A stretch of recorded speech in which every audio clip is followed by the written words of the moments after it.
আবারও ফুটবলে ফিরছে বাংলাদেশ। এবার ঘরের মাঠে হামজা ফাহমিদুলদের প্রতিপক্ষ হংকং।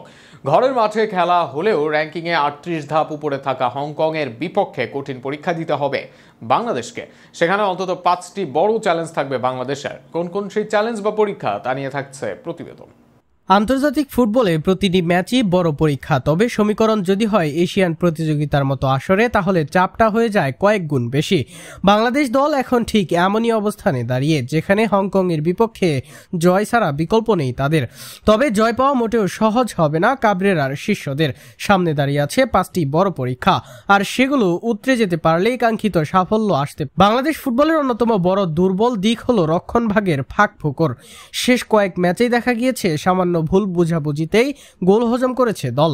হংকং শারীরিকভাবে শক্তিশালী ও দ্রুতগতির খেলোয়াড়দের নিয়ে মাঠে নামে। এর বাইরে ফুলব্যাকে দুর্বলতা ও সেন্ট্রাল ব্যাকেও নানা সময় ঘাটতি দেখা গিয়েছে। হংকংকে ন্যূনতম সুযোগ দিলেও তারা ছাড়বে না, তাই এই জায়গায় থাকতে হবে সর্বোচ্চ সতর্কতা।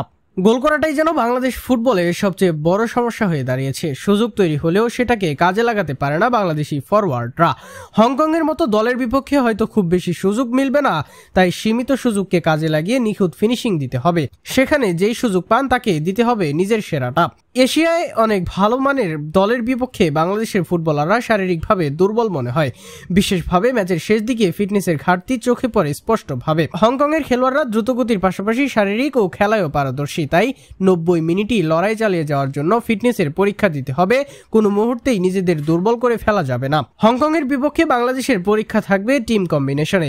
সেখানে কয়জন মিডফিল্ডার খেলবেন, নাম্বার 9 খেলবেন কিনা, কোন পজিশনে খেলবেন রাকিব, সুমিত, অনেক প্রশ্ন থাকবে। সব প্রশ্নের উত্তর সঠিক করে দিতে হবে কাবরেরাকে।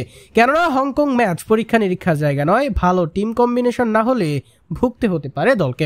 সবশেষ ও সবচেয়ে গুরুত্বপূর্ণ হলো মানসিকতা। অতীতে অনেকবার দেখা গিয়েছে চাপের ম্যাচে ভেঙে পড়ে বাংলাদেশ। এছাড়া বড় দলের বিপক্ষে আলাদা স্নায়ু চাপে ভোগে খেলোয়াড়রা। হংকং এর বিপক্ষে ম্যাচটা হবে বাঁচা মরার লড়াই, তাই শেষ মুহূর্ত পর্যন্ত আত্মবিশ্বাস ধরে রাখতে হবে খেলোয়াড়দের। উপরের 5টা চ্যালেঞ্জ জিততে পারলে হংকং বধ অসম্ভব হবে না বাংলাদেশের। তবে এর একটি বা একাধিক চ্যালেঞ্জ হারলে ম্যাচের দল এদিক ওদিক যাওয়ার থাকবে সম্ভাবনা।